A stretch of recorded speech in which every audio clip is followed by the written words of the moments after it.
This Thank you. conference will now be recorded. 6 o'clock. Good evening, everybody. Welcome to Wednesday, November 3rd, 2021 meeting of the Monterey Select Board. My name is Stephen Weiss, I'm the chair. Justin Maycook, present. John Weingold, present remotely. Okay, so we have all three members here. So we're just gonna jump right in here, and the first item on the agenda is to finalize the offer with Jim Hunt. Jim, you're here at Town Hall. I'm here.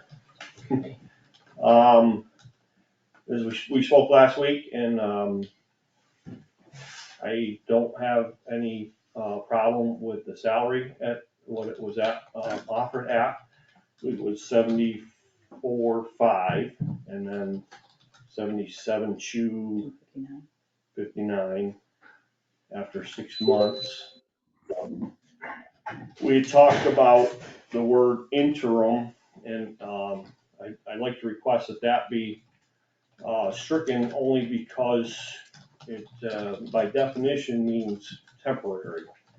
And I have a bit of a lack of comfort with that, as I already have from this employment, and that would be essentially giving that up for something that's temporary, and just not comfortable with that. So that's where I am. I totally understand, Jim, and, I think, yeah, no, I at least would move to hire Jim, as a not interim. And I think even the board might consider offering Jim the full 77,259 from the get-go, because he's starting with a short staff department. And I think, I'm just grateful that he's stepping up, and we should show our commitment back to him by offering the full salary right off the bat, because starting off, you're gonna be two guys short, it sounds like. Correct. So I'm sure that's gonna not make your job any easier, so I would move to start Jim at the full 77,259 for, the extra work that's going to give him. I also, I think we had talked about 6 months. Correct. Would you be open to extending that to 8 months to the end of the fiscal year? I don't, just because we do a lot of appointments at June, beginning of July. And that would make it kind of convenient, but it's not necessary, but I thought the board might consider offering him the full 8 months till the end of the fiscal year and the full 77,259 off the bat, especially since he's starting with a short staff. I don't know if we're still considering a probationary period. I know the employee handbook says it can be anywhere 2 to 6 months. Just because it's a big change, even you're coming in from internal, so you know how the system works, but it is a big change for you and us. I didn't know if we would consider maybe making half of that first 8 months, so the 4 months probationary. I don't know if you're opposed to that, but that would be, my motion would be to offer Jim the full 77,259 salary per year, but hire for about 8 months to coincide with the end of the fiscal year, with a 4-month probationary period.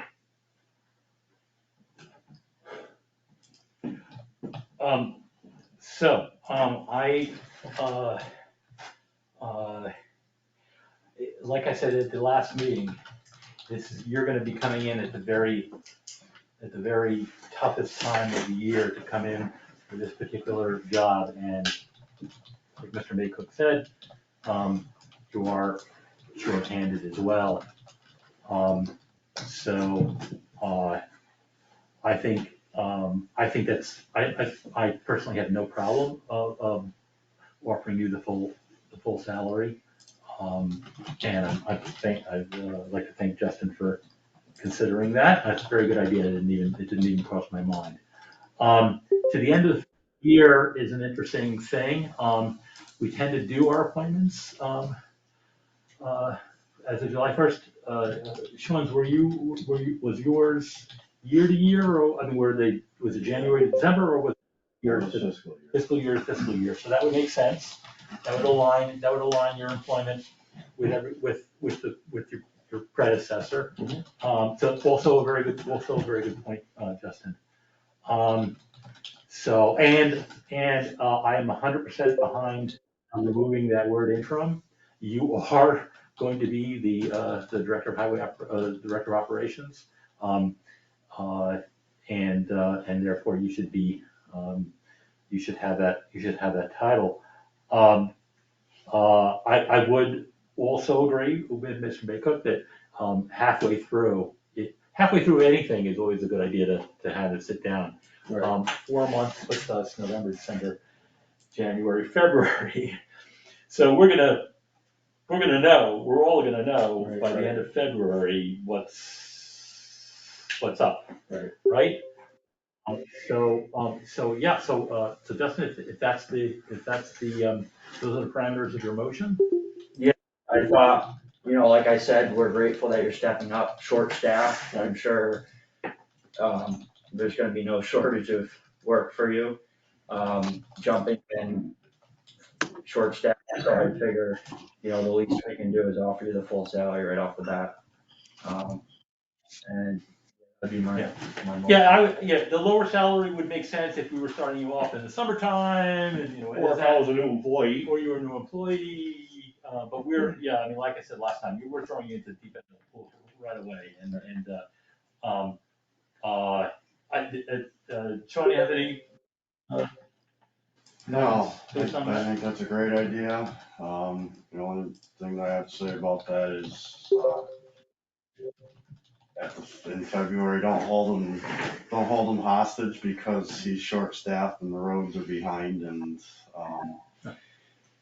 you don't know what you're gonna get. No, So, we're gonna sit down, correct me if I'm wrong, we're gonna sit down, we're gonna evaluate what's working, what's not working. What you need from us, what we need from you. And I mean, that's basically what it, what it is, Appropriate. okay? I think it makes sense, right? Yep. So essentially, this is an 8-month appointment. Right. Okay? And so, I second Justin's motion, unless you wanna put it in the succinct motion, or is that good enough? Yeah, I think that's all the parameters, the Okay. full 77,259 yearly, 8 months just to the end of the fiscal year. And then the first 4 months probationary, that would be. And then at the title of Director of Operations. Yeah. And by the way, end of fiscal year for everybody is June 30th, so. Right. Okay, it's a, big day. what? It's a big day. Yes. Hello? Thank you. Justin, this is a breath of fresh air. I appreciate you raising these issues. And I appreciate you making this motion to smooth things out. As I said last week, you have big shoes to fill. I'm confident that you're gonna do it. It started snowing where I live today. I started on that Burns Road today too. What? Yeah. It Okay. did. So That was my reaction. we're not making this decision too hastily. As I raised this 4 weeks ago in the meeting, it's here, and they're expecting a storm in not so much time. So again, Justin, thank you for amending the original discussion from last week, and I wish the town of Monterey the best. Very good, so I vote yes. And I'll vote yes. He's there. Oh, Are you voting on it? no, I wasn't at the last meeting, so I don't know what was discussed. So I have to abstain. You guys are finalizing a deal made at the last meeting. Well, this is hiring somebody who's actually gonna help you get out of your driveway, so I would probably employ a director of operations. He's been appointed. Sorry, who? Appointed. You've been appointed. Okay, well, welcome aboard, Jim. Thank you. We, For Justin, I just take a minute to say thank you for. Well, thanks for stepping up and Yeah. so- everyone's worked on short staffs before and it's difficult, so, Yeah. thank you. I do have one other, order of business with that though. Now, in light of all of this, where I am now, I contacted the Ethics Commission. They had me fill out a form because I will have someone under my direct supervision that is released.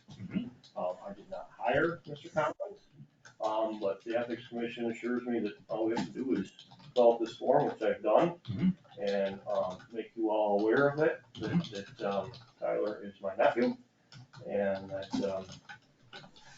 we've had this discussion, and Tyler and I have had this discussion, and the Ethics Commission and I have had this discussion, and that'll be filed with the clerk, and should anything come up that we've all discussed. okay, as long as you contacted the Ethics Commission Yes. and they've, and you fill out the appropriate paperwork, and then it's gonna be filed here in town.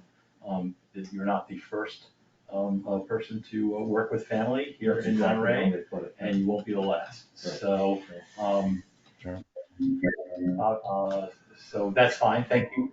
So that's gonna be filed with the clerk, Yes, correct? No, you're gonna file it with the appointing authority, so it comes to me. okay. I misunderstood. Yeah, I was Yeah, no, sorry. sorry, I just wanted to make sure you actually gave it to him, so. Yes, okay. I've always had good, and it sounds like you've already talked to them, I've always had good response, so if anything comes up, that attorney of the day has been. They were very receptive, helpful. They just, like I said, they were pretty reassuring that this is certainly not the first time something like this has come up, but. I'm gonna put my initials on it anyway. So you, Well, yeah, so you acknowledge it, that's good. And it's, and it's disclosed right in the beginning here, so there's no surprises for anybody. you can't stand that. Sean hired the kid, not me. It's his fault. All right, and the official day is, I mean, you're gonna, obviously you guys are gonna work in a transition period right now, but your last day is the 12th. Correct. So your first day is the 13th. Correct. It is snowing on the 12th. We'll get it done. Work out a contingency plan. We've been working pretty closely together for the whole time I've been here. And, more so on things that Sean has had in the works. Right. And, so that I can get up to speed and get, finish up some projects. Okay, good. So your first official day is gonna be the 13th of November. Sounds good. Hopefully that's not a Friday. It's not, I already checked. That's terrific. I'm glad we got it done. Thank you. Welcome aboard. And now we gotta start working on filling out the ranks. And we did start. Yes. We did have an interview today, so. Okay? Good. Do you wanna go right into that, or What? you wanna go right into where we were with that, or? Well, I mean, it's news that the public might wanna hear, but it's not specifically on the agenda, although it is a derivative. I don't believe it's appropriate for us to mention the fellow's name at this point, because he has other employment. Oh, no, we're not gonna mention, don't mention. Right. So Anyway, we just say you had an interview, but you didn't, had an interview. Yeah, so we interviewed one today, possibly one tomorrow, Melissa. Yeah, he hasn't answered yet. We're having an issue playing phone tag there, so. But that gentleman lives far away and, see what happens with that, so. Is that for foreman or number 2 or? Foreman, yes. Right, I'll put out number 2 or 2, right? Right. Today, now that he's accepted the job. Yeah, and transportation guys, I guess, did they reach out to you today? I have not heard from them today, no. They told me they were going to, because they want to talk about Plans going forward. plans going forward, so. And I said, we'll talk to Sean first. Okay, great. Thank you. Done. Thanks, Jim. Thank See you on the 13th. Yeah. Good luck. Thank you. Hopefully not before that in the snow. I'm not ready. Thank you again. Thank you. Okay, approve, so that, I'm not finished with that 10-6 minutes. I'm trying to draft the 10-6 minutes from YouTube. And it is not, Melissa makes it easy, look easy, because it's not easy. We have 10:20 and 10:27 minutes. I sent my edits right before the meeting for the, to be in line with the oatmeal off for the 10-20 minutes. Do you have my opinion? I have them, so you print them out.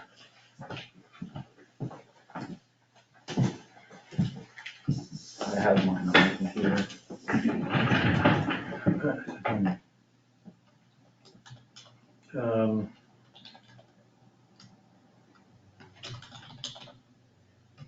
Investigators, that's fine. Number of signatures, not just between science and cities.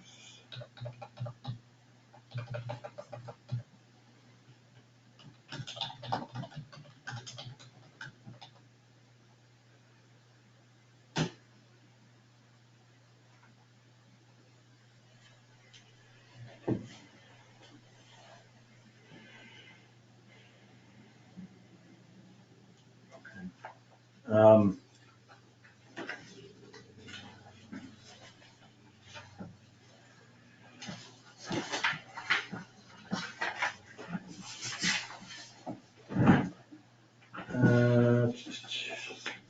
no.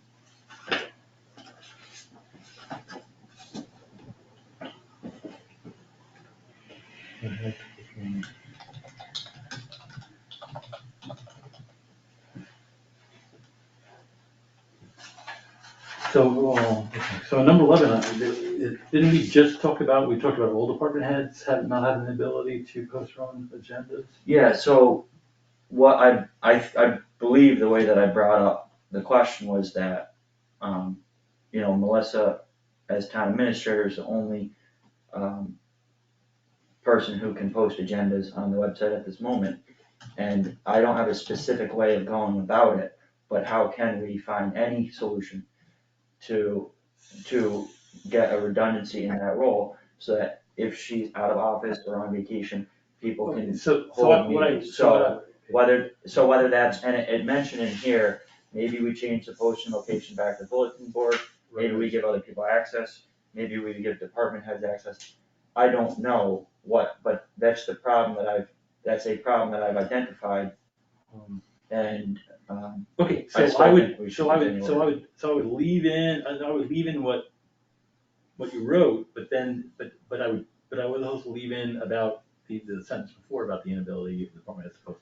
Well, that's not really my major concern, that department heads, it's not really department heads, it's chairs of boards, committees, and commissions that can't post a meeting, that's not my concern. My concern is that,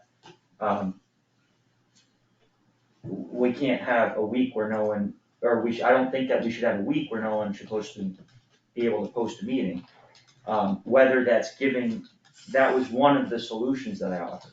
So I think the reason why I changed that sentence is to identify the problem, and then the solutions, like I said, could include letting each board, committee, commission, chair post right on the website. It could be resorting back to the bulletin board as our legal posting place. It could be, any creative solution. That's not what's pertinent to me. I understand. No, I understand that, but I'm just saying that as far as the general discussion is concerned, both everything is online.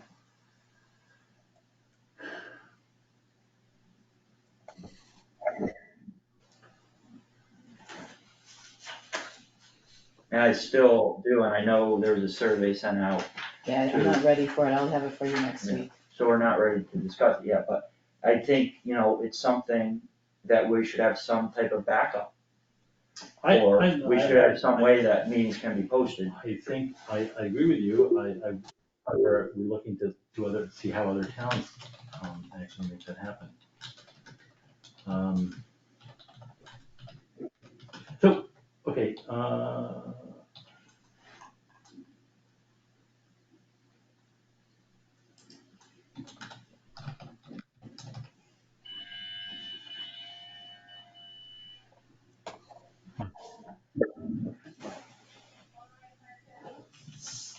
right, I'll move to accept that.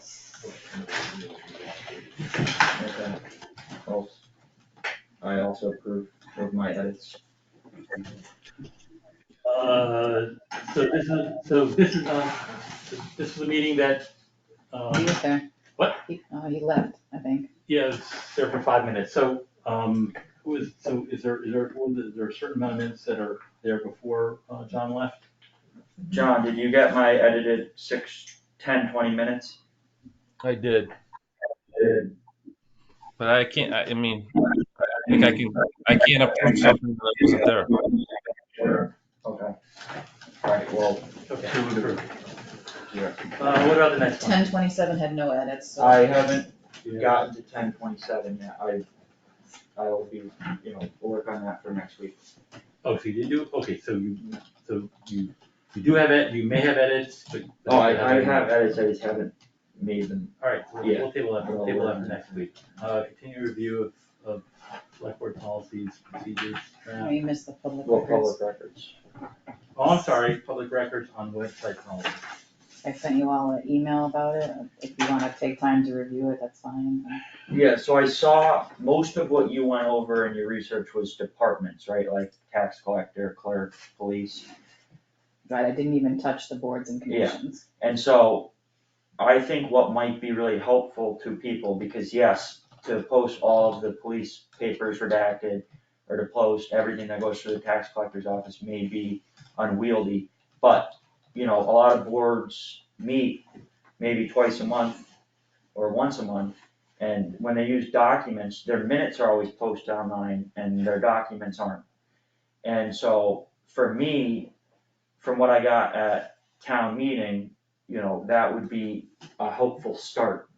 For every document that's, at the bottom of minutes where it says what documents were used, why don't we try and post, maybe we can start posting those and see where that goes, cause that seems like a reasonable and very helpful thing to the public, cause I know a lot of people who read minutes, but then they might come along a document that's mentioned and, not wanna send in a formal request, but wanna be able to see the document, so I think that might be the right place to start. So that would be very time consuming as well. And just off the top of my head, I can think of Conservation Commission. They get very large packets, which we don't have the ability to copy and scan. You get the ZBA, which Well, I also. know the ZBA, I Right, the saw, ZBA, we they're, require a digital file. and they're already posted online for the agendas. Right, I'm doing that. Yeah, But the so, Concom isn't, so that would require a little more work and, of the applicants to provide a digital copy. You got the planning board, they don't get digital copies. well, I think most things these days that are printed start off as digital, right? I can't say for sure, I just wanna do more research before you, Well, but that's, I guess, so the next step would be, let's reach out to boards, committees and commissions and ask them. I think it's a pretty reasonable request, it would really help members of the public who rely on minutes to stay up to date. And I think it's a lot more reasonable than posting everything that, the police department, the tax collector, because as you noted, those come with their own. So let's, I have no problem with that, reach out to individual boards or committees and ask them what it would entail to provide those documents. I mean, often they're even, like when I was at the planning board meeting, they were, emailing the documents, from the chair to disseminate them out to everyone, so it seems like that's one step short of, kind of having them, I mean, he had all the documents, at least for the last meeting, so, and I just think it would be a good way for people to stay up to date, yeah, it's not, every tax record or police record, but, I think it'd be a lot more manageable and also helpful to people who wanna stay up to date on what each, Well, and you also have to get we have to get a list of items that obviously that are not disseminable to the Why don't you just public. limit your motion to the select board? Sorry? Why What don't you motion, limit, John? well, you should make a motion, but why don't you just limit the motion to the select board has to post all documents at the end of the meeting as a PDF? Aren't we talking about other boards and committees? Well, all of them, and we're one, so we could, I think this is an opportunity to I actually can't hear stop from the anything. different boards.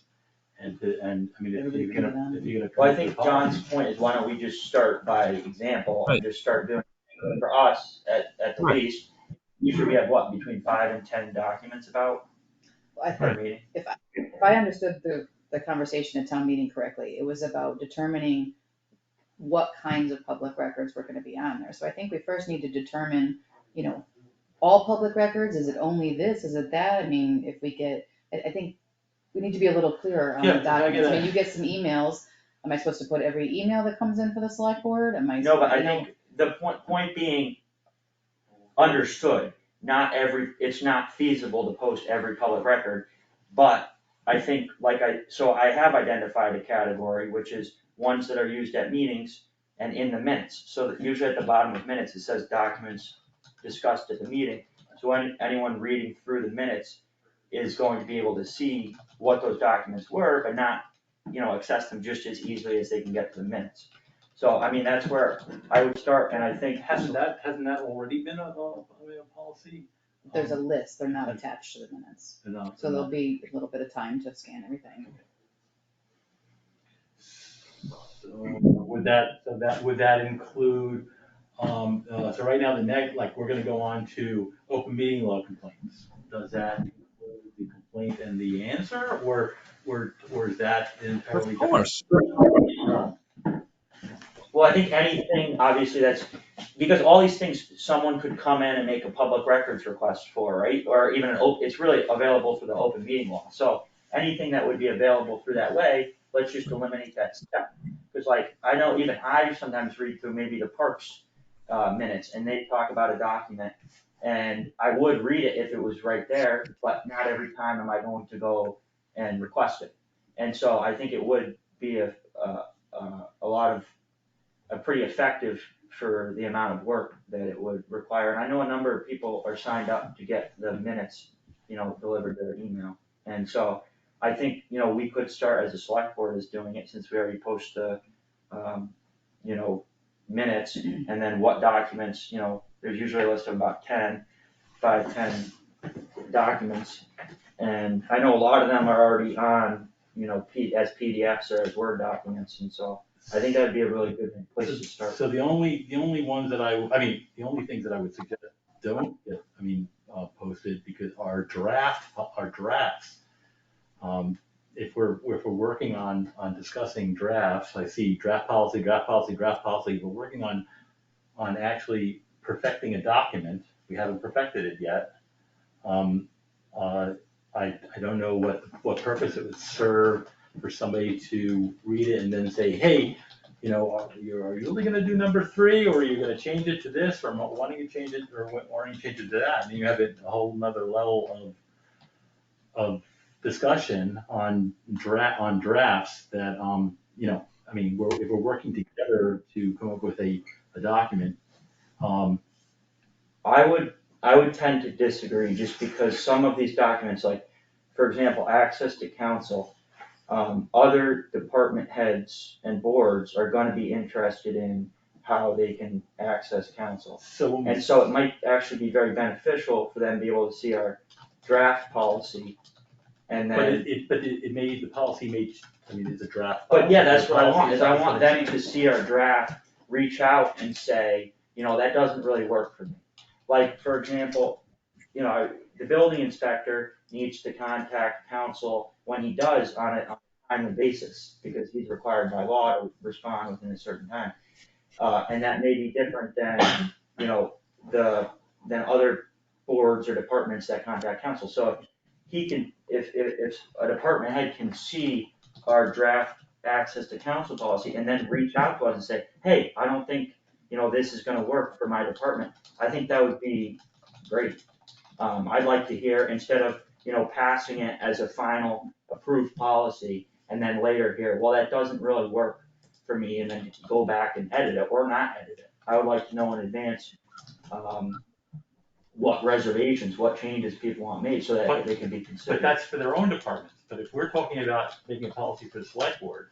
But the access to council is about all departments and any town officials. So, okay, so during that discussion though, there's a very good chance that you're gonna have, many attorneys in town, each one of them with their own ideas about it, and having a discussion about from their point of view, which is understandable. But it's really about coming up with a policy that's gonna work for us. And so I don't know, I guess I just don't know what the advantage would be to have to work it out with everybody else in town while you're trying to draft the policy. I'd rather put out the policy, and then if people have specific problems with it, or say, hey, listen, this is not correct, then we can deal with point by point, but at least we already have the policy, but we're actually crafting it. And then, I think when you're crafting something, you want to have a give and take within the individuals that are involved in it. But you don't want to craft, it's hard to craft something in public. It just is. But that, Drafts are public documents. You can't hide drafts. If they're discussed at a meeting, they're a public document. I'm not talking about hiding anything. I'm talking about Well, a discussion between the individual, between the parties that are trying to draft it. But if three of us are trying to draft the policy in public, but then you have 20 other people saying, oh, by the way, in my job, we do it this way. Where I come from, we do it this way. Well, it's going to add a lot of time. Look, we can try it, but I'm telling you, you're going to spend most of your time trying to explain some of the items that you're trying to work out, and not actually working out those items. So the actual crafting of policy is going to be quite a long process. are you going to is someone going to make a motion?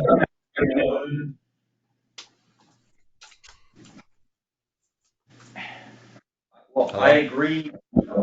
I agree that it will be a longer process, but I think it's gonna result in better policy. I don't like to hear from department heads and chairs of boards afterwards, hey, this policy you created about posting agendas, or about even, whatever it is, here in hindsight, that it doesn't work out for them. I want to hear what people have to say ahead of time, so be transparent. That's what I want. And yeah, it's more difficult, but you end up in something that works more for everybody involved. So I'm gonna move that the select board begin to post any documents that we reference, that are listed at the bottom of our minutes. So that way people can stay more informed about what's going on. I'll second it. And John had My only comment to this is you're always gonna be a week behind on draft policy. So you're gonna do something tonight, and you're not gonna approve the minutes till next week to see, so you're always behind unless you're gonna have Melissa upload everything you do tonight and approve that, so. Well, I think that's a good point, and it really doesn't have to go along with our minutes. It really could be, It has to be attached to the minutes. I don't have any other place to put it. well, we could start up, I think really the ideal thing would be the things that we discussed tonight be available. They're available to us when we discuss them, right? And so why not just take and upload those, the next day or something, so that people have a chance to comment. Cause what I can do and what we can do is go around to department heads and interested citizens and send it individually to each one, or they can come in if they really request it, but if, in the same way that it can be made available to us, couldn't it be made available to the public? So isn't that what I suggested in the agenda? The clarity of agendas policy was attaching everything to the agendas? Yeah, that would solve Right. the same purpose. The only problem with that is once you attend it, once you put it onto the agenda, when you send it out, and then you send it out so you make it available to the public prior to the meeting? When the agenda would be posted, it would be attached to the agenda. It's not a public record if it's attached to the agenda. It has to be discussed at the meeting first. It is a public record, anything that comes through here, as long as it doesn't meet one of the exemptions. I make a motion to call the vote. Which was what? Attaching it to the minutes? Yes, And it would be my vote is yes.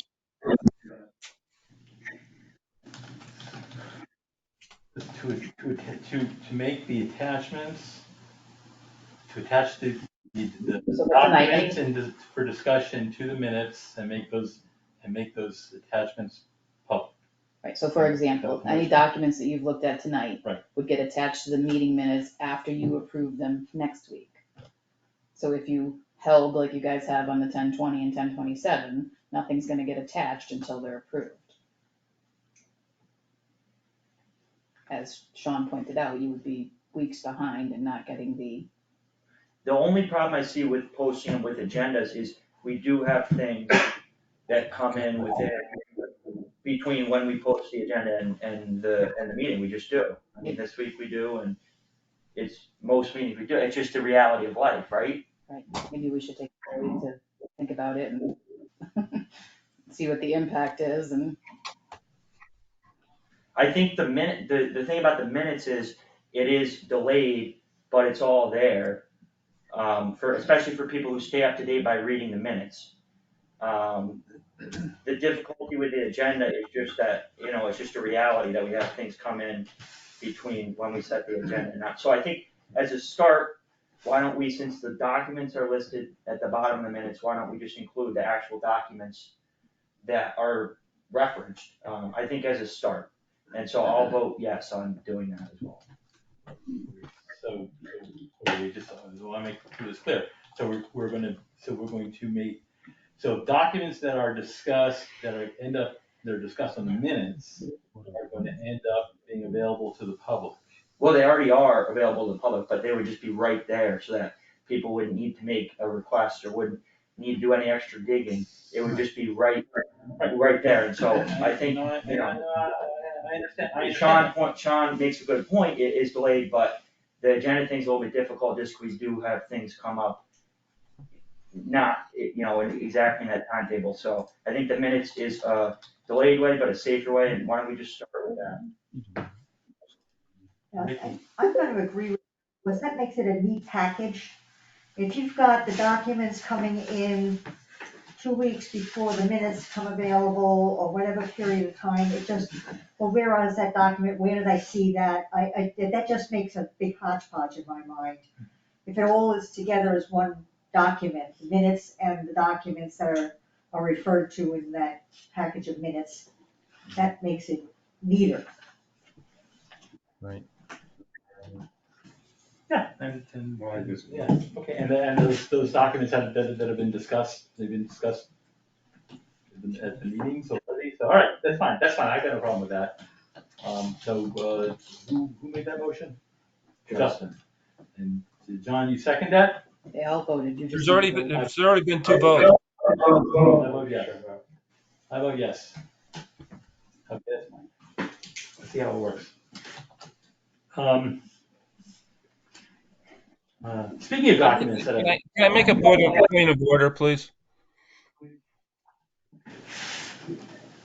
Steve, I'd like to make a point of order. Is there any process that we could follow where someone makes a motion and it's seconded and then discussed instead of discussing something without a motion? I mean, the last part of that. He wants you to require a second before discussing anything. yeah, I mean, you're discussing something that someone made a motion on. I mean, Listen, we could, look, you know what, we can have it, we, sometimes we have a discussion before, sometimes we have it after, I mean, if people in the audience have a question about it, Mickey made a very good point. I mean, that's the whole point of these town meetings, is to have a discussion. We got to where we wanted to get. Everybody is well informed. I don't know what that pinging is. So, yeah, I think it's fine, I got no problem. Susan Cooper has her hand up. Hi, Susan. Hi, when callers speak, there's really bad interference. So I can hear John's first 3 or 4 words, and then I can't understand anything because there's feedback through the system. Yes, that's true.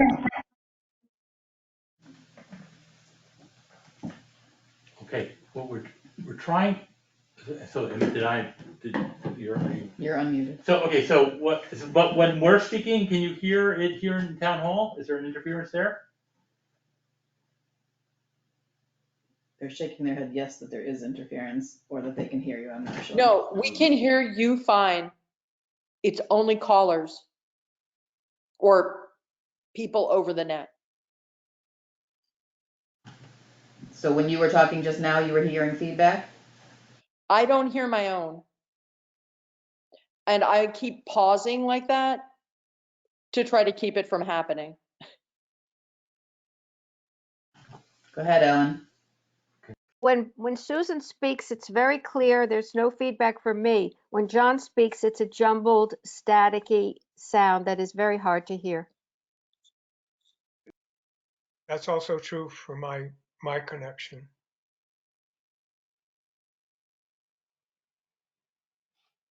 It seems to be from John so far and no one else.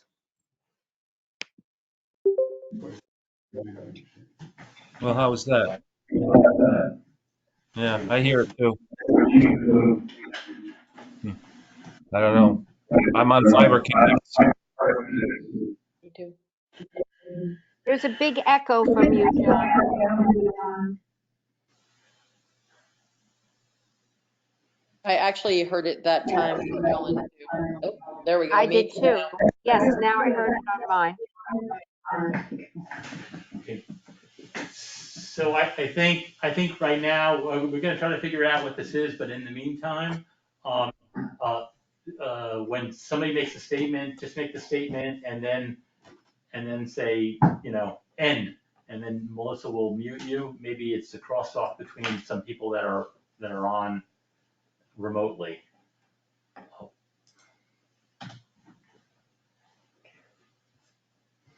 Who's up next? Item 2. Continue review of select board rules, policies and procedures. Okay, so speaking of, so this is a draft that's been, we've been working on. I had edits to it, did I get them? Yeah, I sent them to everybody half an hour before because they were substantial. Yeah.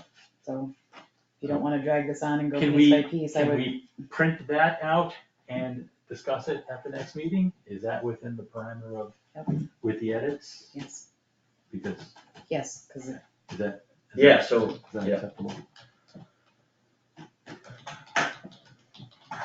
open meeting law complaints filed by John Weingold. Okay, so this is my favorite part. Okay, so there were 2 open meeting law complaints made by Mr. Weingold against me, Stephen Weiss. And so in accordance with the law, we're going to read them out in public and read the response from the board. And then we'll make Maybe before we do that, John could just withdraw them.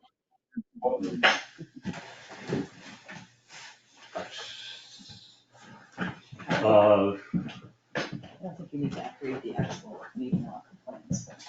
No, I'd like to read the actual meeting law. Are they here? because They're attached. we're talking about transparency, and we want to be transparent, of course. So I don't know which one is first. John, which one is first? It doesn't matter. The big one or the small one? Nope. So this is, I'll read it from the date of alleged allegations. Okay, so, I have an open meeting law complaint form filed by John Weingold as an individual on the alleged date of alleged violation was the 6th of October, 2021.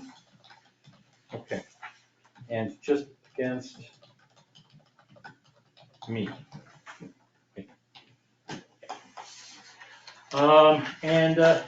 The complainant writes, on October 6th, 2021, Steve Weiss, chair, intentionally failed to post within a 48-hour notice a new SB agenda item, which he, I think it's obviously, but it said obviously, anticipated and intended to put before the board during the meeting. Weiss falsely blamed an attorney letter received from an employee that had been placed on administrative leave on October 4th, 2021. The letter demanded immediate reinstatement. The chair and the employee had packed the public meeting, in quotes, with only her supporters, with no notice to the general public. The meeting stacking was done through a closed Google Media group, which Weiss and the employee are members. Weiss made the announcement after agenda item that he was only to address this issue why everyone was there that evening, which reflects his anticipation and knowledge. However, the general public and other select board members had no notice of this topic. 2, Weiss made no effort to amend the SB agenda. Weiss made no effort to amend the SB agenda as required by OML law, nor even inform his fellow SB members this would happen. 3, Weiss violated SB rules of 48-hour for any agenda item. 4, Weiss abused his discretion, ignored a citizen's call to hear the issue the following week, and intentionally ignored town council advice to move the issue to the following week with proper 48-hour notice. The new agenda item was not an emergency, and the term is defined by the AG or case law. Here's the last paragraph, we're almost done. The chair's actions clearly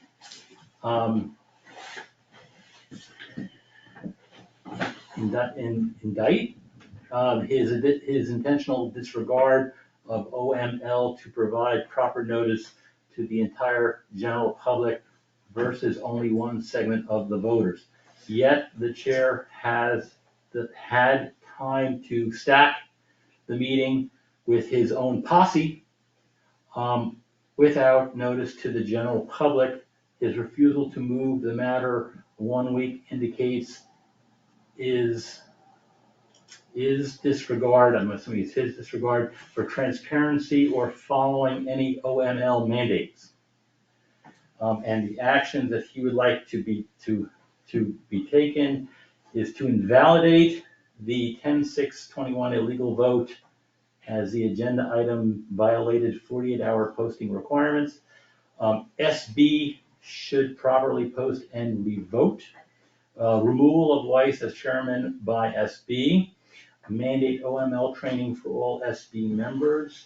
Weiss should publicly apologize for blocking the general public notice on the topic, and to the other select board members for lack of proper notice. Okay, I guess that's it. So the answer to that, sorry to make you sit through this. Dear Mr. Weingold, the select board has received a copy of your undated complaint in which you charge one member of the select board with alleged violations of the open meeting law, OML. Pursuant to the statute, this is our response, a copy of which we filed with the Attorney General of the Commonwealth. Charge one, Mr. Weingold charges that the chair, Steve Weiss, intentionally failed to post a new agenda item claiming that Mr. Weiss obviously anticipated and intended to put before the board during the October 6th meeting. The item, a letter from Attorney Hennessy demanding the immediate reinstatement of an employee, was not anticipated as it was hand-delivered to the board at 5:59 p.m., 1 minute prior to the meeting start time. Mr. Weingold also accuses the chair of stacking the meeting with the employee supporters through a closed Google group. There's no such communications by the chair to this email group. Therefore, the select board believes the OML was not violated. Charge two, Mr. Weingold charges the chair made no effort to amend the agenda or inform its fellow members, of the item. As stated in charge number one, the letter advising of the unanticipated agenda item was hand-delivered to all three board members 1 minute prior to the start of the meeting, and thus all became aware at the same time. Therefore, the select board believes the OML was not violated. Three, Mr. Weingold charges the chair of violated the 48-hour rule. The open meeting law clearly states, quote, if a discussion topic is proposed after a meeting notice is posted and is not reasonably anticipated by the chair more than 48 hours before the meeting, the public body should update its posting to provide the public with as much notice as possible of what subjects will be discussed during the meeting, although a public body may consider a topic that was not listed in the meeting notice if it is not anticipated. The Attorney General strongly encourages public bodies to postpone discussion and action on topics that are controversial or may be of particular interest to the public if the topic was not listed at the meeting notice. Town council, end quotes. Town council was present at the meeting, asked if topic could be discussed, and did not advise that it could not. Charge four, Mr. Weingold claims that the item was not an emergency and should have been moved to the following week. This meeting was the largest attended select board meeting in history. Approximately 10% of registered voters, all expressing concern about the decision made that Monday to place a critical employee on leave and how that impacted the operations of the town, parentheses, payroll, bills, etc., end parentheses. These concerns justified the emergent nature of the item and not delaying the discussion of it. No actions are necessary as the meeting was properly posted. No actions are necessary as the meeting was a properly posted meeting, and any votes made at the meeting were made by a quorum, and thus were not illegal, in quote. Respectfully, Stephen Weiss, Chair, Monterey Select Board. So that's my answer to this complaint. Steve? I'm going to sign it. Susan has a question. Yes. I would like it noted in the record that Mr. Weingold left the view of his camera prior to the beginning of your reading of his charges and has not reappeared even to listen to your response. Thank you, Susan. What else was Maybe he was taken ill. Nancy will let you know that. Yeah. Well, I think Nancy's on. Oh, she is on tonight. so are you want to sign it or no? No, I mean, what you quoted in there from open meeting law, the AG strongly encourages public bodies to postpone discussion and actions on topics that are controversial and may be of particular interest to the public. If the topic was not listed in the meeting notice, I think, that's from the open meeting law guide, and our attorney alerted us to that, and I remember Stephen Moore suggested that during the meeting, and I think that they were, by the open meeting law, I think that they were right. But you're still submitting, following through on the process. It's still gonna get submitted. Yeah, so that, I tend to think that you know, You were handed, I was aware, you were handed the KP, or not the KP, I'm sorry, the legal paper. I know, I just Same time think you- what, the point that Steve Moore made during the meeting, and that our attorney made during the meeting, pointing out, you know, that it strongly encourages public bodies to postpone discussion until, you know, proper notice can be made, if they're, you know, controversial. I think, you know, unforeseen business does arise, but in this case, I would not tend to agree with you.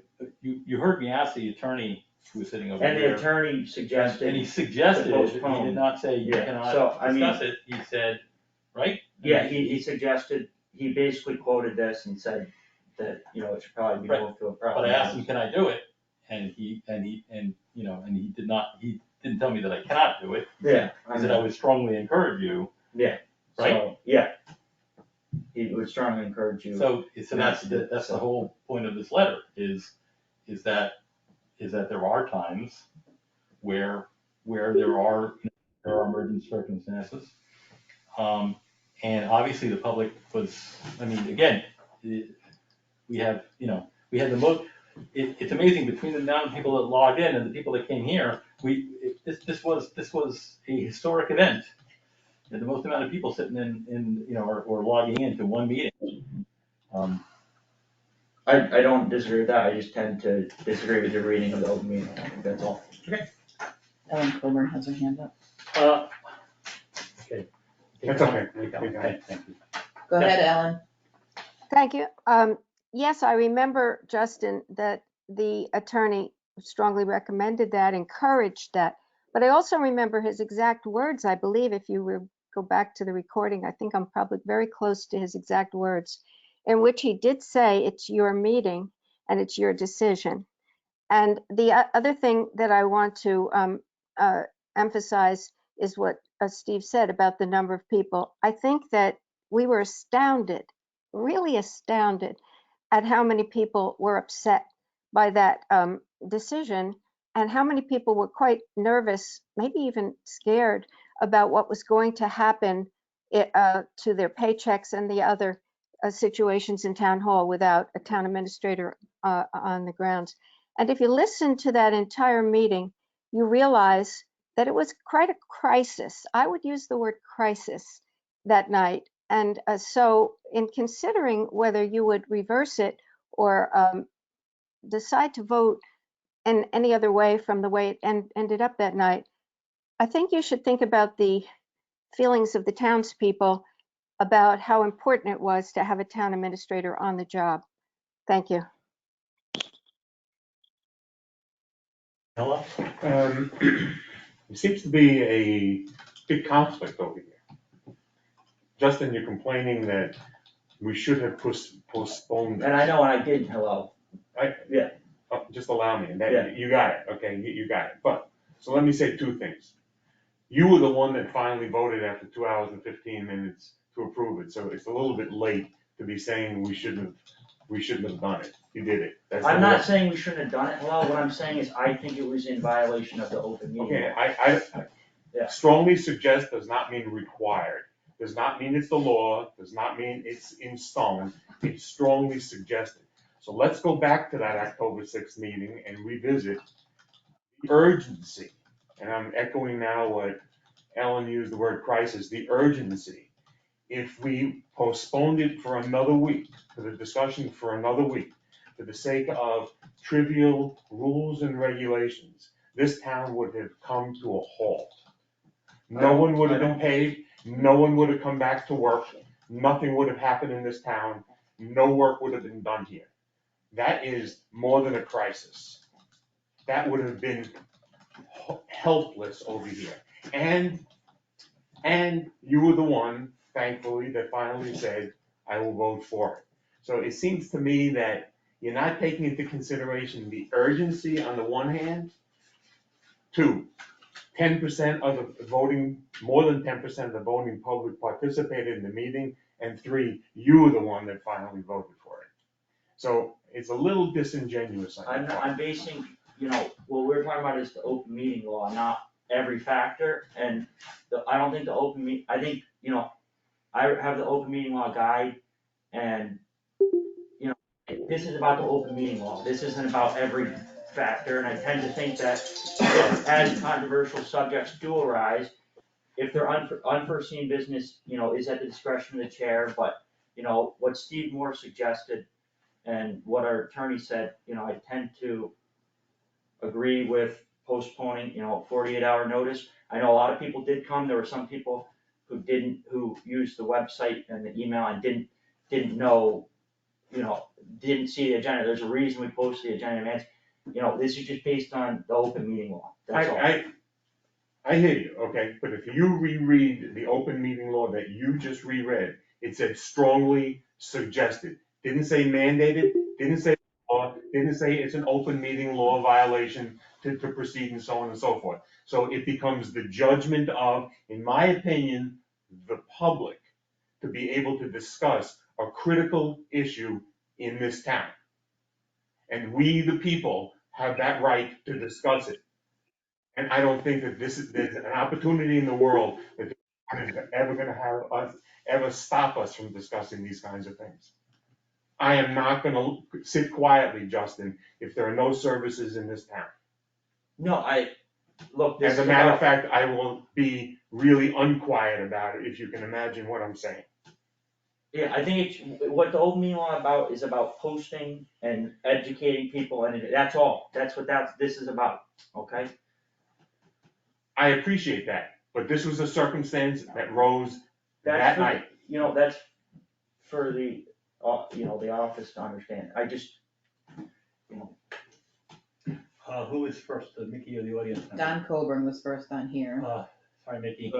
Stephen, to avoid one of the alleged violations against me, you have to make a motion for this to be the select board's answer. I assume that Justin will vote for it. If he doesn't, there'll be a record of that, and then you can send it on to the Attorney General yourself. But you have to make the motion and give him a chance to vote, or to move to modify it, or whatever the heck he wants to do, despite the fact that it's obviously not a violation of the open meeting law.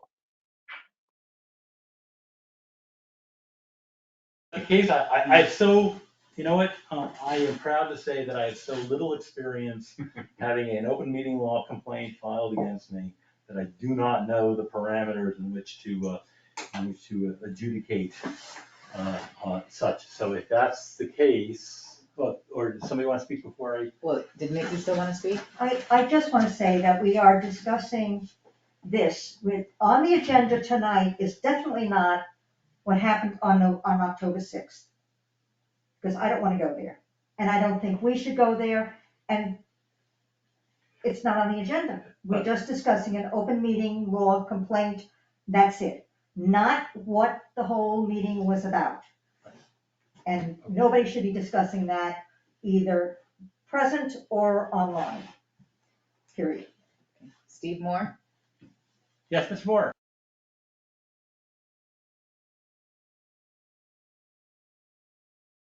Steve, you have to unmute yourself. Since Justin has invoked my name a couple of times, I would just like to fill out what my comment was. So that meeting was a Wednesday night. Melissa was already scheduled for vacation days on Thursday and Friday. The following Monday was a holiday.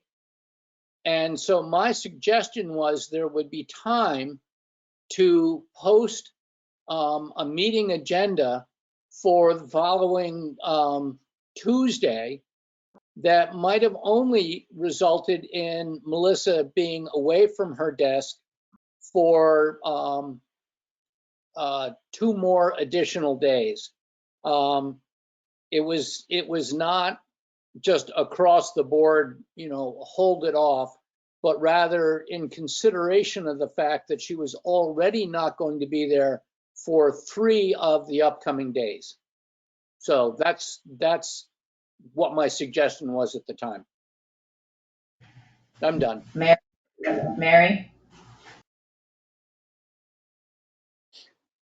You have to unmute yourself, Mary. Unmute, Mary. Hi, Mary May Cook, Main Road. I don't want to rehash October 6th. I didn't get to see the whole thing, but I do just want to let people know that when Melissa is away on vacation, somehow we still get paid, and maybe you can talk about that, Melissa, but the staff gets paid.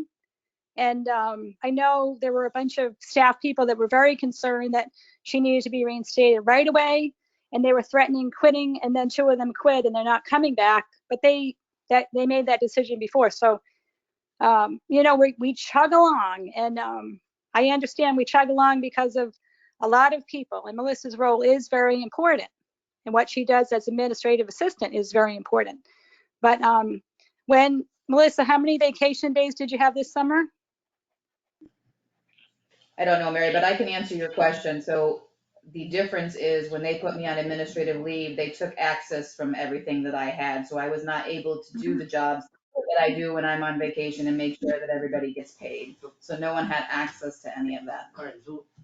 let me So make one normally when you're on vacation, you still have to handle the payroll on vacation? I make arrangements, Mary. That's probably not for a discussion tonight, but I'd be happy to talk with you or the board about. Okay, well, Hillel has mentioned it, and it's been mentioned online, and I appreciate if we don't have cross talking. It's been online on the Google group, and it's been in the Monterey News. So I thought I would try to see if we could set that record straight.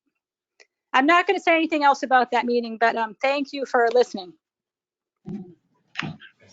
Back to the complaint. It strikes me that the purpose of announcing the meeting and giving people a heads up that it's coming is to make sure that if they're interested, they can attend. If we had the largest attendance at a select board meeting possibly ever, more than 10% of the voters, which doesn't generally happen. So I want to put out there that obviously a lot of people did have notice, and I understand the complainant believes that it was a select group of people.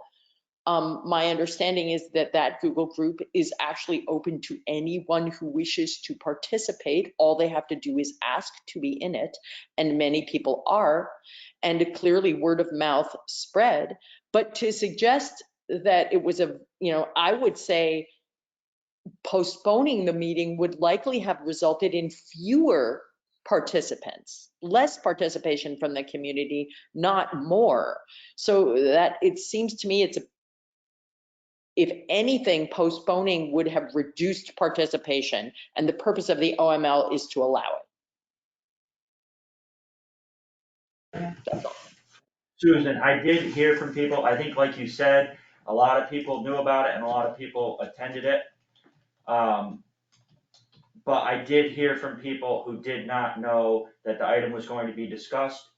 And it's certainly, like I believe I said during the meeting, I wanted to, and I thought the board should listen to the people, because they did show up. But I only heard afterwards that a number of people, are not on the Google group and did some of the people who are signed up to receive the agenda on their email, didn't realize that was going to be discussed. And so I agree, it's a very complicated issue. Just based on my reading of the open meeting law, I'm not gonna agree with Steve's interpretation of it, but. So, let me just say something, and we'll move on to the next one. Oh, Jerry, you wanna say something? Yeah, after hearing the facts, if more people would have been at that meeting, Justin, would you have changed your vote? I don't know, I'm just trying to say whether or not, I think, agree with Steve's response to the open meeting law complaint. I'm not gonna theorize on X, Y, or Z, but I do think things should be posted as possible. And I do think that unforeseen business should be dealt with, like, the select board roles, policies, and procedures. There's a number of things on this agenda, even that because we didn't have it enough in advance, we're gonna discuss it at the next meeting. That's the purpose of open meeting law. That's the purpose of agendas and public meeting places. And I just tend to agree with those those types of things, that's all. Let me just say two brief things and we'll go on to the next one. As part of this, Justin, I am being accused of going on the Google group and soliciting people to show up to this meeting, okay? Now, that's either a truth or a lie, all right? It's a lie, all right? I I'm did not do that. I'm No, not no. on the Google group, so I don't know Well, what happened on the Google group, if- but.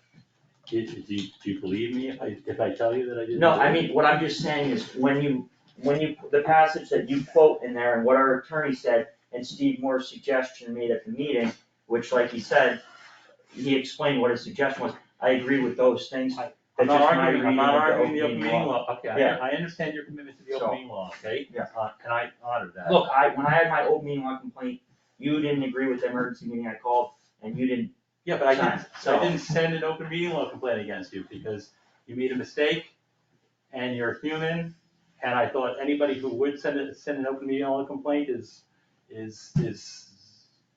not acting correctly. But, no, of course I could have sent one too, but I did not send it. No, but when I Because received you made the a open mistake. meeting law complaint, you didn't agree with my reasoning, and I believe, if I'm not mistaken, you didn't sign on to my response. I don't know, did I sign it? I don't think you did either, but. You didn't, Make a and so- motion. Oh, I That's didn't all. believe in the whole complaint. I thought the complaint was purely vindictive. But anyway, speaking of vindictive, but part of this, again, I'm not talking about the open meeting law, but part of this is actually accusing me of doing something that I didn't do. Well, that's for, the Attorney So- General to. Can you make a motion on? Okay, well, so I'll make a motion that the select board forwards this answer to the Attorney General. Okay, I'm not making a motion that we accept it, that we're forwarding it on to the Attorney General. No, yeah, understood. I mean, that's what I did when I got my complaint. Do I have a second? No second, and you'll be forwarding it as your own. Okay, because I'm required by, the That's what he select said. board is I required to have a received no- discussion about yeah, it, we had a yeah. discussion about it. By the way, also, this tacitly, also, it's interesting, because if you read the complaint closely, it actually implicates all select board members who are not John Weingold. So I know, it's and like tacitly Hillel said, it's implicating you as well. I know, like Hillel said, after 2 hours, but when I look at the open meeting law, it's hard for me to Fair enough. synchronize your Okay. response with the open meeting law, that's all. Let's go on to the next one and so maybe we can move on. I know Mickey's getting tired, I'm getting tired. The next one, was, signed by Mr. John Weingold on the 17th of October. And, the date of the alleged violation is the 14th of October and it's short. Relatively short. Select board email exchange of 10/14/21. First email regarding the scheduling of sexual harassment complaint was okay. Second email response from Chair Weiss, DN, I guess does not involve scheduling of the matter, but Weiss answers the question posed in the I'm assuming first email. If, quote, or is no meeting necessary, question mark, end quote. Weiss incorrectly answers the question indicating the complaint was being handled outside a properly posted select board SB executive session meeting, colon, and a quote, everything will be handled in the next few days and the board will be updated at our next meeting, end quote.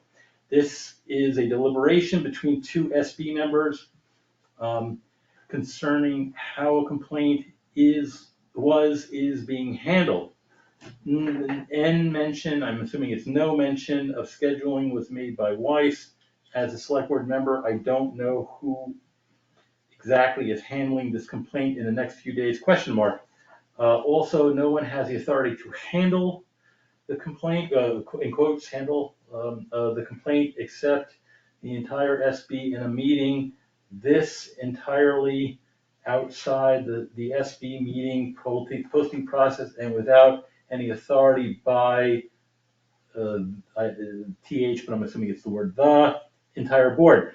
I question the deliberation of, in quotes, appropriately handling of this in parentheses, complaint, end quotes, in emails, not in a properly posted executive session of the entire SB. And the remedies are post the required 48-hour notice in an SB executive session and notify the employee of the same listed in the complaint, stop conducting SB business via email. So this, and then the exhibit A is an email exchange between Justin and myself. Okay, and with all members copied off on it, right? And so the answer is, dear Mr. Weingold, the select board has received a copy of your complaint dated 10/17/21, in which you charge one member of the select board with alleged violations of the open meeting law, OML in parentheses. Pursuant to that statute, this is our response, a copy of which will be filed with the Attorney General of the Commonwealth. Charge one, Mr. Weingold charges that Chair Steve Weiss deliberated via email on 10/14/21. The email referred to responds to questions asked by another board member, I'm assuming that's you, and only reiterates what was discussed at a properly posted meeting the night before, 11/13, in which which Mr. Weingold abruptly left after 5 minutes. Mr. Weingold actually criticizes Mr. Weiss on the complaint for not deliberating, i.e., in quotes, Weiss incorrectly answers the question, end quotes.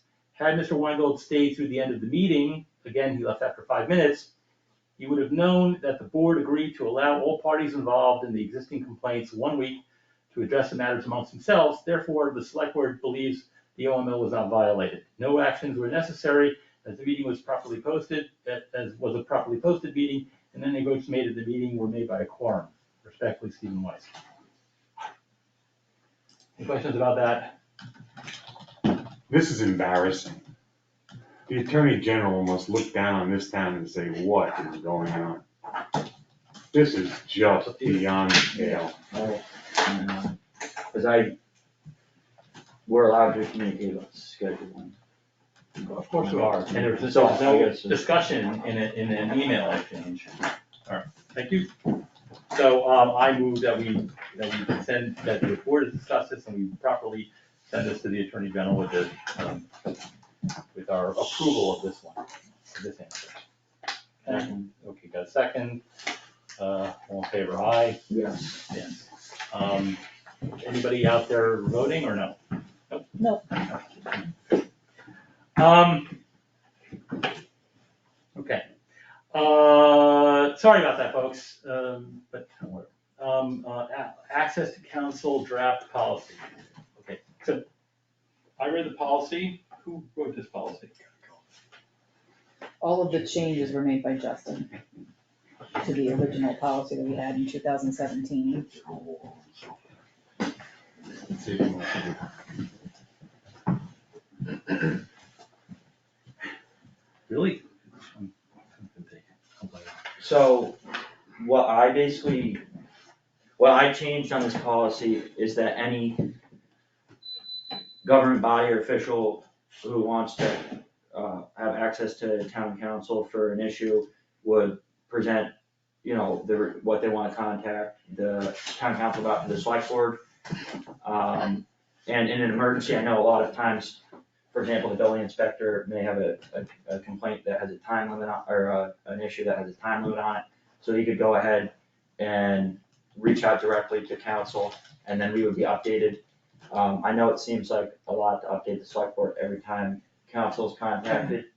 But for example, when we received this letter from the lawyers, from our town council saying they were being overly contacted, I didn't even know what it was about, so it's hard to know when we're trying to work with the lawyers and we're the ones who sign on to the contract and create the council contact policy.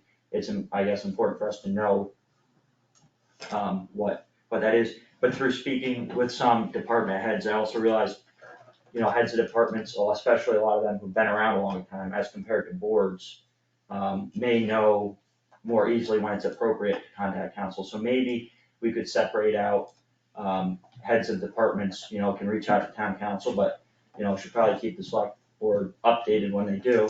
It'd be good for us to stay up to date. And then boards could take votes during their meetings that they wanna reach out to So town this council. this applies to the select board as well?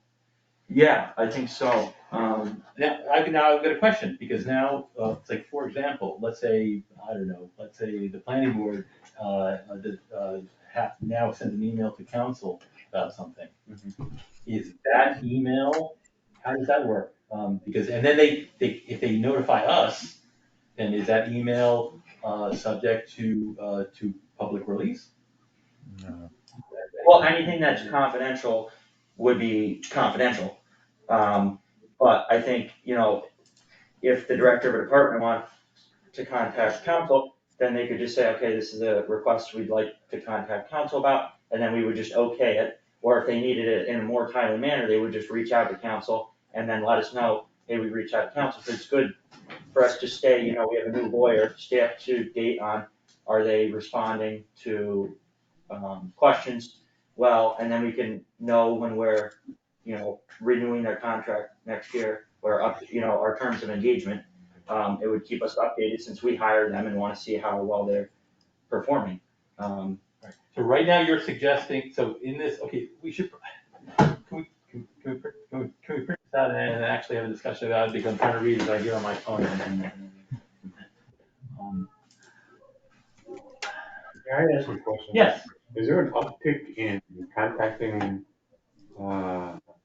town council of late, or is this always been this case? No, we got a notification, cause we had talked about, creating a new council contact policy with new council, and we never got to. I understand that. So at last week's select board meeting, we discussed, a letter we received from council saying they needed us to have a council contact policy because they were being reached out to by various. I understand that, and I actually appreciate it from your perspective and their perspective. That's not what I'm discussing. Is there an uptick in the demand in contacting council? Yes, the answer is yes. And the question is, why? Well, maybe some people feel that, they'll get a different answer with new council. Like, for example, it sounds like the recall bylaw, cannot be passed as a bylaw, from my understanding, or would be shot down by the AG. So with the new firm, they may have different answers than our old council. They certainly did in that case. I don't know exactly the reason, because one of the things we have going on is we don't know all the contacts to council, right? The select board isn't aware of all of them. And Justin, I'm not questioning the board going to council. I understand that you need to do that. I'm questioning has there been, all I'm asking, is there an uptick in the number of times that committees, boards, and other groups want to contact council? And if so, why? I'm not discussing the board. I can only speak, from select board.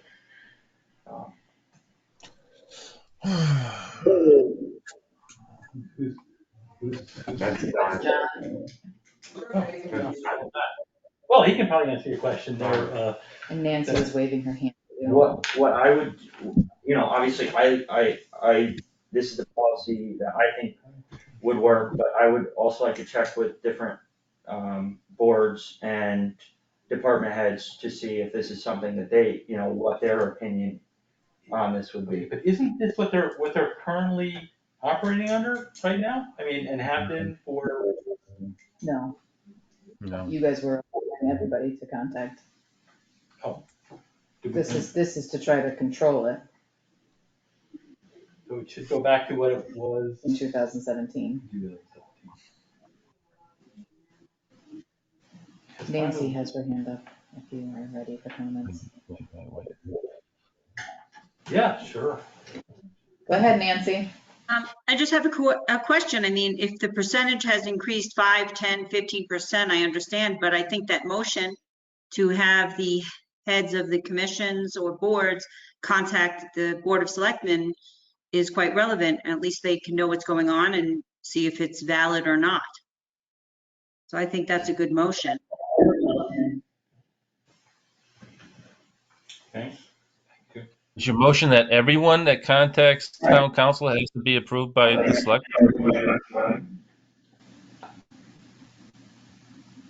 The draft copy was sent to you, John, at 5:30. I think his motion is to accept the draft edited Well, version. I actually would like, with the board's permission, to send this to council and to see what they, if this is something that they think would work for them, and to also, in the following week, would also reach out to department heads and board, chairs of boards, to see what their comments are. For example, I talked to the building inspector, and he said a lot of his issues are pressing time, he's required to answer in a certain amount of time. He may, and some other department heads may just contact council as necessary. He's been working for a long time for the town, and he knows when he needs to contact council. But this would keep, contacts, it would keep us aware of how we're doing and what boards, committees, and departments are doing. So I agree with your motion to send this to town council and get their notes on that, okay? And I agree with your motion to send, I second your motion to send them to the various, boards and get their input, okay? Alright, so those two motions, I second. I say yes. Yes. Yes. Yes. Okay, there we go. All right, good. So next month. So Melissa, are you gonna Yeah, I'll send it. ask Brian? Yeah, and by the way, I should mention that when it's when it comes on the phone, it does not show any changes. So this phone, the email. It's probably because you don't have Word on your phone, right? Oh, is that what it is? I gotta put Word on my phone because that's what, because when I read it, I was like, wait a minute, the jumble of, okay, all right. I'm gonna put Word on my phone, so I make a motion to put Word on my phone. Second. Okay. A vote? Yes, it's not really a vote. Don't send out an open email complaint about that. Okay, clarify agendas draft policy. Okay, so that does not need a council. Oh, and that's the other one that I would need to have printed out, sorry, unless, It's short. yeah, so basically the idea is, if this is what it is as there's a 72-hour period where people put something on the agenda and then they have up to 48 hours to present the supporting documents and then no. So the meeting would be posted 48 hours like the law, but any relevant background documents have to be sent to me at least 72 hours before the meeting. With the agenda, okay, With any agenda items they want to add. So like if Justin wants to add something, he needs to send me the relevant documentation and the agenda item 72 hours before. Okay. And with the exception of these things that have to be sent at the last second? There shouldn't be anything sent at the last second. Well, edited, I guess what Steve's saying, like an edited policy, how does that work? Right. Yes, so I guess that would be after the fact, if it's anything more than grammatical edits. Okay, so you have to put that is on in here.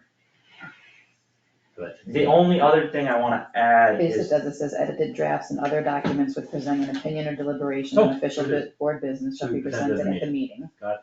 so the only other thing I wanna add is that the 72-hour for a Wednesday 6 PM puts us at Sunday 6 PM, right? No, because Saturdays and weekends and holidays don't count. So what I'm trying to do is tailor this to our current Wednesday 6 PM meeting time. Could we basically make it so that as long as we have things by first thing Monday, there's all day Monday to see if something should or shouldn't be on the agenda, is what I'm saying. Because for me, the draft agenda on Friday, having the weekend to see if I have anything to add or look at documents, and then have those ready by first thing Monday, is a schedule that seems to work well for me. And so basically if the 72-hour would be interpreted first thing Monday morning, have Monday to go over it, that's, So what I think time that on would- Monday?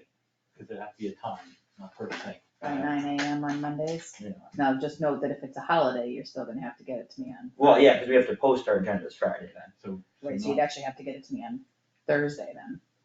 Well, I think as long as, usually if something can or cannot be on an agenda is it probably wouldn't take more than a business day to figure out, right? Well, I have a question. It depends, there's lots of complicated things that show up in the agenda. Justin, I need to ask you a question. Yeah. Like the documents at 5:30 today. How does this rule apply to those documents? So what I sent at 5:30 was edited minutes, right, John? No, you sent the town of attorney contact policy. I sent that at 5:30, and the last sentence of number 1 says that edited drafts and other documents which present an opinion or deliberation on official board business shall be presented at the meeting. It does. He's rolling his eyes at me. Okay, so is it? Well, so I do have to say, it is a difficult thing because of the open meeting law, for good reason. We shouldn't be deliberating outside of meetings, but it is difficult to get things, at the time of the meeting. It does create difficulties.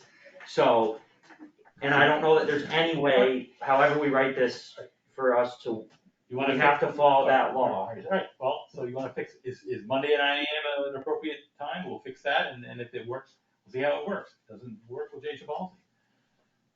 Yeah, I mean, That's more or less what we've been doing, right? We've just been adding agenda items. Right, but Without the supporting documents. So if a supporting document wasn't there by 9 AM, the item would not go on the agenda. it depends. Some items, may not have, like, for example, I added the Highway Planning Commission, which I don't know that I necessarily have an item to go along with that, other than it's a continuing board discussion. You don't have to have an item for each discussion. It's just Go to number 2. Any items requested by members of the board shall be placed on the agenda, provided they are accompanied by the supporting materials and/or a descriptive summary of why they are being added. For instance, and I hate to keep using Dennis Lynch, but the removal of Dennis Lynch that was on last week caused quite a stir. And had John Weingold said the reason why he was putting that on there may have been some clarity. Well, I think another thing to add is that I just think agenda items that are added by one person, if they're not at the meeting, we should just move on from them, because we don't, even if they send a little descriptive summary, we're not gonna be able to have that discussion. For example, if I'm not here, if I, was sick today and couldn't make it, then the Highway Planning Commission, I have something that I'd like to say about that item, which is why I put it on the agenda. But I would hope that you and John would just say, oh, we'll wait till Justin's here next week, right? So I think that's another thing just to add, which will prevent us from speculating about items when people who added them are not here. I mostly think this policy is good. Yeah, the more time you have to review it, the better. Yeah, so I think, but basically, I don't know if we should change the 72 hour or just leave it at 72 hour and leave it at the understanding of Monday, 9 AM. Because I think that, then we have a full business day. It's 72 hours or Monday at 9 AM, whichever comes first, something like this? Yeah, I was just gonna leave 72 hours and leave it up to the lesser of. Right, but then if somebody didn't and you wanted to make a stink out of it, I think it should be Justin, either Monday at 9 AM or 7. Because the thing is. Well, how many hours is between Monday at 9 AM and Wednesday at 6 PM? That's 60 hours, and a little bit less than 60 hours. 57 hours. 3, 9, yeah, that's right, because it's I'm good with 2 those days and numbers. 9 hours, you're right. So it's I'm gonna 57, you said? 57, 59. like 57 varieties of Heinz. Alright, so 57 hours before the meeting. Who's gonna police it? What's that, Don? I think the more time, the better. The hours, just make it days and. The problem is, if we go business hours and we say the weekend, then you have to have everything for the next Wednesday and before Friday. We're not gonna see it till Monday anyway, when the agenda and supporting documents are sent out. So it might as well just be 57 hours Monday morning. I mean, whatever works. Monday at 9, it's clear to me. Okay. Monday night. May I answer something that you said, and I think it's an important issue, okay? That if a board member puts something on the agenda and doesn't show, that it shouldn't be discussed that night. Yeah. And I actually, that's great. And a natural progression would be that it would be put on the next week. And if that board member doesn't show again, we just keep deferring it. The problem with that, Dennis, is he came to discuss what was on the agenda about him. And using your model, it would not be discussed and postponed to the next week. How many times do you want him to come hoping that that board member is gonna be there? I mean, that becomes a burden for us. Yeah, I mean, I don't know of a perfect rule, Hillel. No, I don't I know of a understand. perfect rule, so there's always, exceptions that are not gonna be, it's not gonna be work perfectly, but, I think in general, if a board member's not here, you don't speculate, you just move on from those topics, like I said. And it doesn't get tabled indefinitely, it just comes off completely? Well, that's- Or- that was- I that wanna was- be clear for the policy, Right, that Yeah, was it's not the- even in this policy, but is you it? added this, you You added- added that if a board. Sorry, I member- don't wanna add that to the policy, I was just talking about us as a I board. thought See, you were- I wrote it down because I thought you were adding Yeah, it. it should be added as, it should be added as a No, policy. I mean, we don't want everything written in policy because No, we there's have, always gonna be exceptions. wait a minute. Okay, Justin, you can't have it both ways. You can't have, we're gonna do this when it feels right, but not have a policy, and then we have to have a policy for this. I mean, and that's the challenge of being at this table, okay? No, I know the because difference between rule there of law are- and rule of man and how Yeah, they both have but their that's- but that's advantages. Yeah, but that's exactly it, like, here's, like Hill brought up a very good point, and I'm not gonna mention Billy, I mean, we can go through the mud. But it is a very difficult thing to have something on the agenda each week and then have whoever puts it on there not be there to address it. And there are other things that are gonna come up that are gonna be just like that, and there have been things that have come up that have been that have been like this. So I think it's perfectly reasonable. If I put something on the agenda, I wanna talk about solar farm, but then I don't show up to the next meeting, you shouldn't have to talk about the solar farm, because you don't know what I'm talking about, and it shouldn't be we shouldn't discuss it. But if I'm not there, then we shouldn't, then the board shouldn't be burdened to have a discussion about something that you don't know why I put it on the agenda, so. But I think he agreed with that. I'm taking the extension to say, what about the next week? Here, Dennis came a second week, and again, it hasn't been discussed. It's not on the It should agenda. be No, I understand, and he probably wanted as a citizen to be able to discuss it. It's up to the board member to put it back, to actively put it back on the agenda. It's not, doesn't automatically show up the next week. Shouldn't automatically show up the next week. It should be up for the select board member to actively put it on the agenda. Well, I think the price to pay is not showing up for a meeting is that it gets tabled.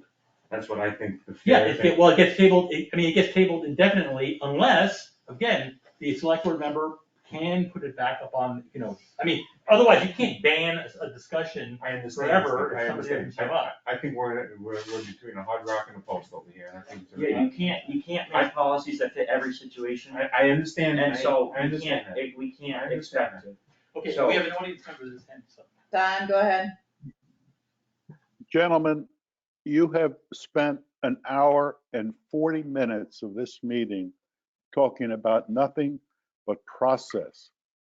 I think this town actually has substantive problems, and we'd do better if we could address the substantive problems rather than spending all this time concentrating on the process. Thank you. I think process is important. I happen to agree with Don, I prefer we get into new business, so that we can get through some new business. Well, are we gonna pass this agenda policy? I motion to approve the agenda policy with the change being, instead of 72 hours before the meeting, by Monday at 9 AM. And adding, if a board member adds an item and doesn't show up to the meeting, the items will not be discussed and will not be automatically re-added. That's not an agenda setting. I mean, it is, Yeah, yeah, that's- with that addition to. So I second that motion. Yeah, I second that motion. I vote yes. Yes.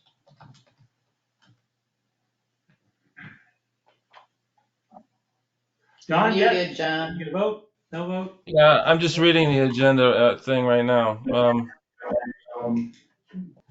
Hmm.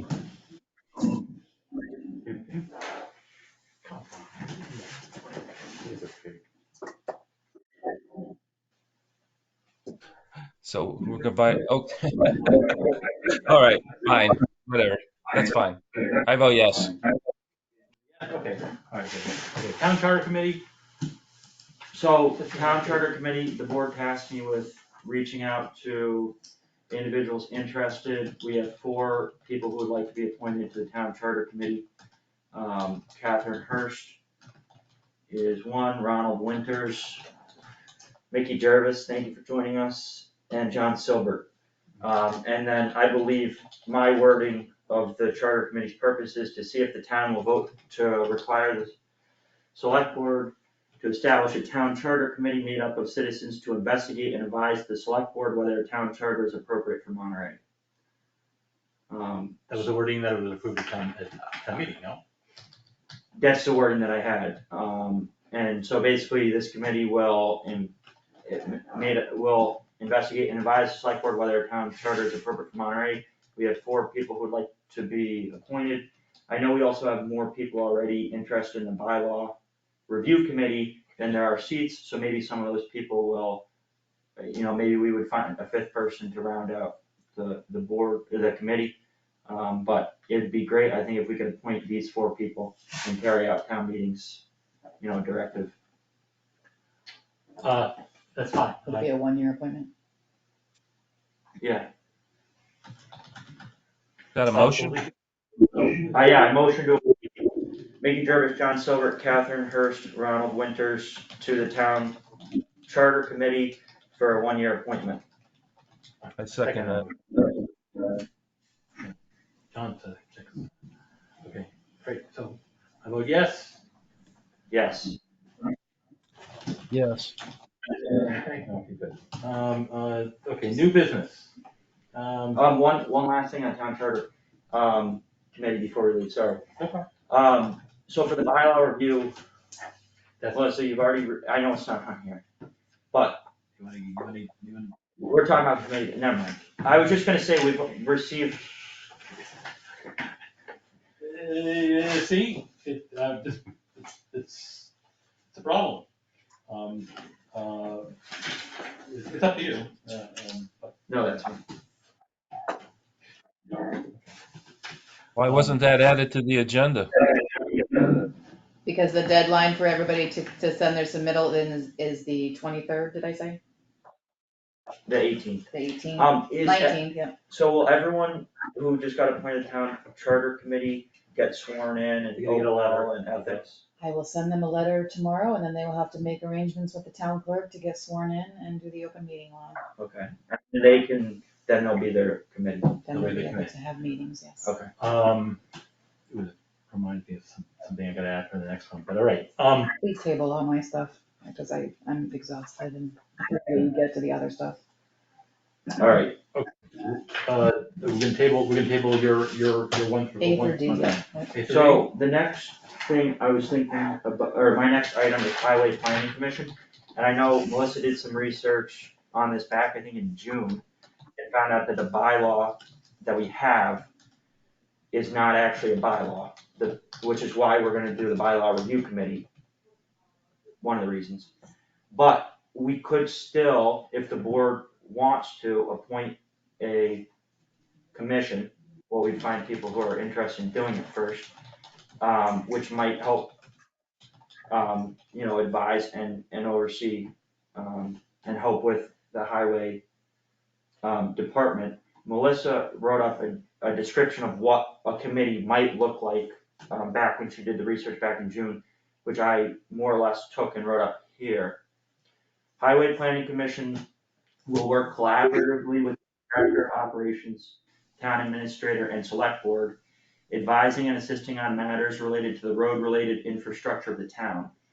This work would involve planning the maintenance and reconstruction of bridges, culverts, and roads, identifying the medium to long-term needs of the town's bridges, culverts, and roads, advocating for local, state, and federal funding for the town's bridges, culverts, and roads, developing and maintaining a multi-year road plan that is shared with the Director of Operations, Town Administrator, and Select Board for budget and warrant discussion and preparation. I thought it might be helpful, given that, we're undergoing some changes in the highway department, with the new Director of Operations.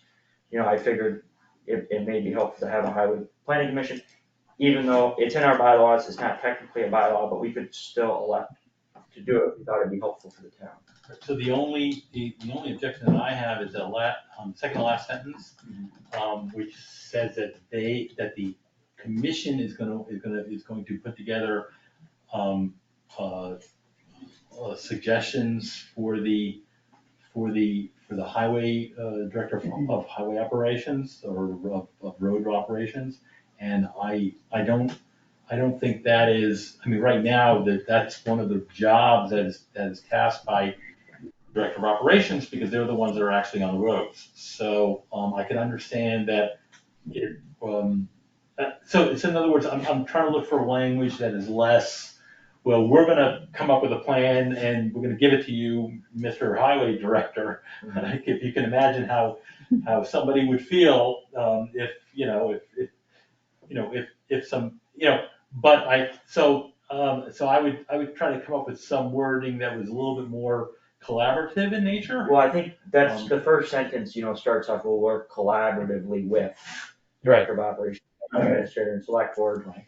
And it's, it'd be advising and assisting in ways that they can. So I maybe just get rid of that last, or the second to last sentence. I think you should leave it in there. It's only two sentences. There's only two sentences. I know it's very confusing. But yeah. It's all, what it's about planning. Okay, so what it's about is planning and long-term goals, and yes, it's the Director of Operations job and the Town Administrator job and the Select Board job. But the idea behind having a commission, and I think the reason why it's in the bylaws, is also to have some citizen input and maybe some people with strengths, who could, it's all about collaboration, advising, and assisting, not undermining, not, working against. But, that last sentence.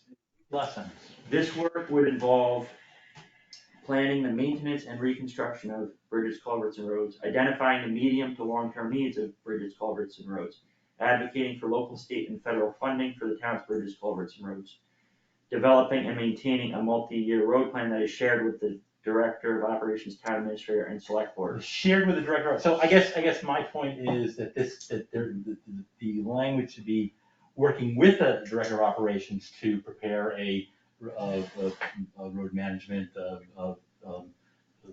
collaborating with the Director of Operations to discuss funding. In other words, because it sounds like they're doing something completely separate, and then they're going to give it to the highway guy. So what if about, instead of that is shared with, we could do in collaboration with, to go along with the first sentence?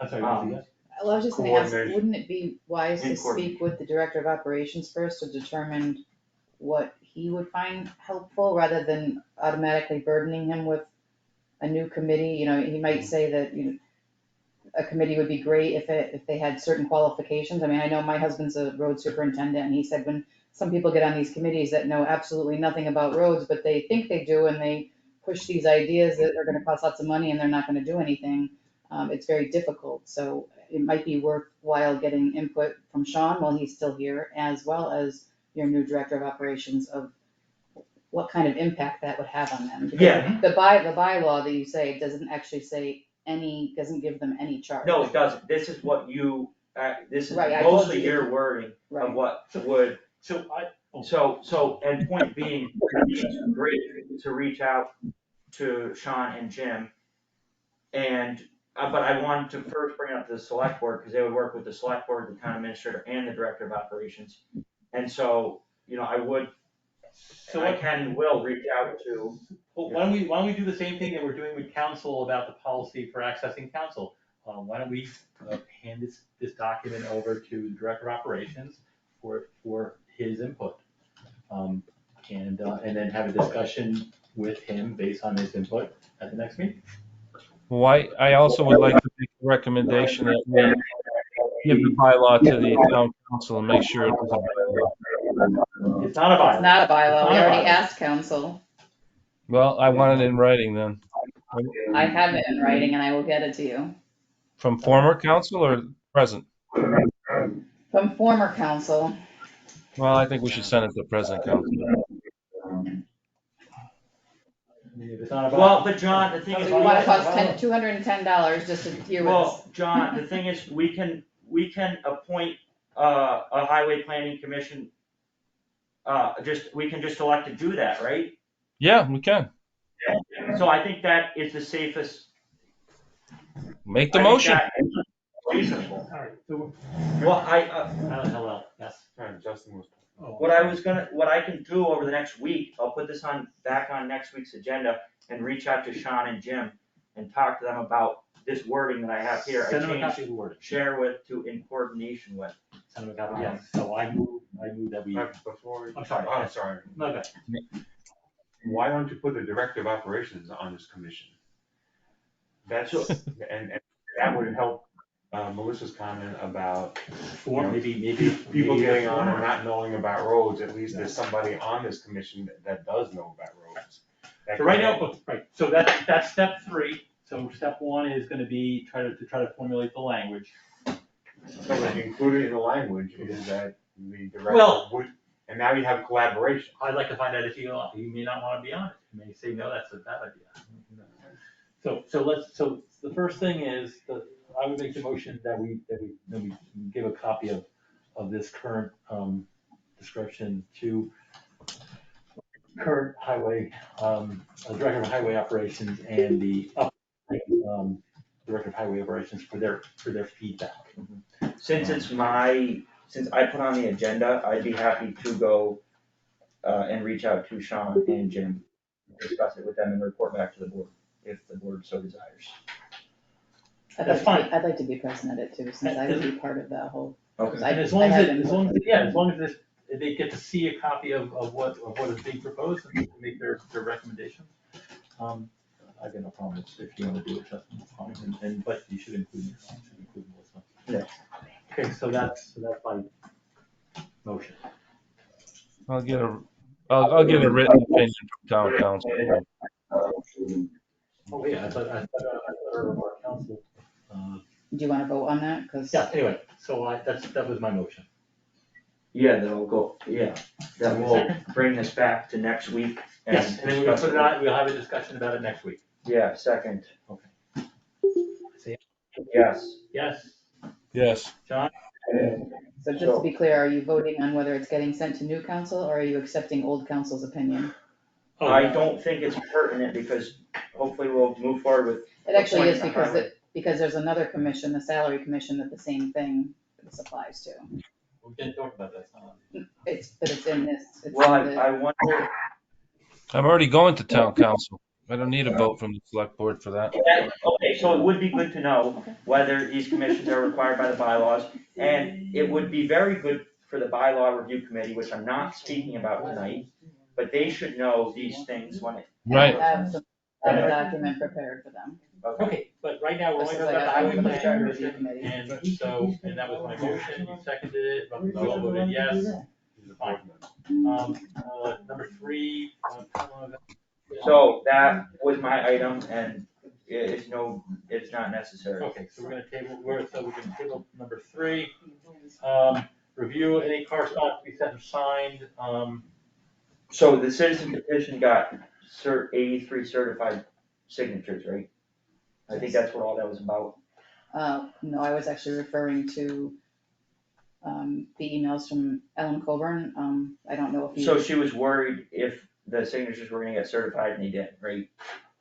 I actually don't want to say what's in them because I think it's something that probably should be handled in executive session. I just wanted to know if you were going to address those complaints, Well, like all the from- rest of them that come through, or if it's only to one person that you do that. So I think what I saw the concern was whether the citizen petitions the signatures were certified, and they were.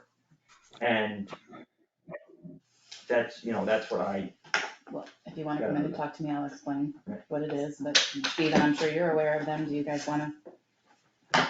well. And you also have the other complaint that you still haven't against the party.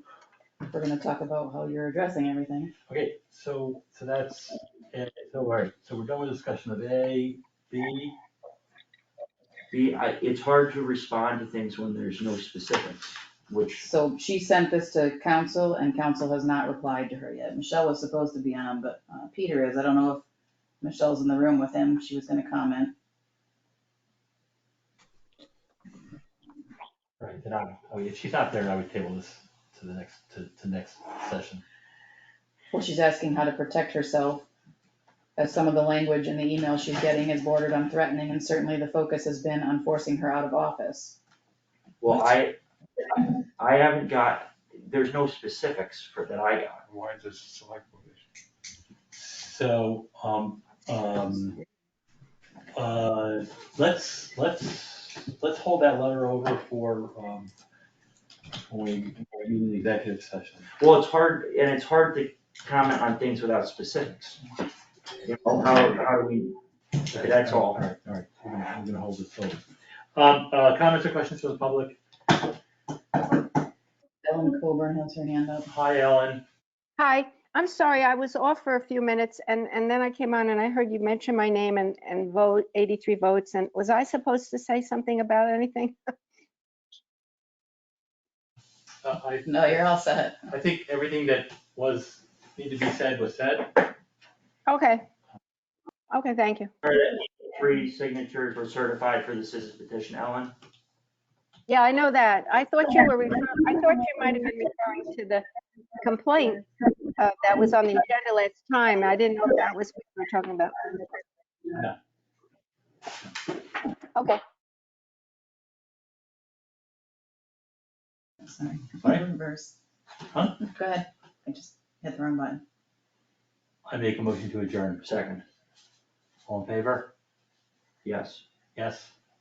Yes.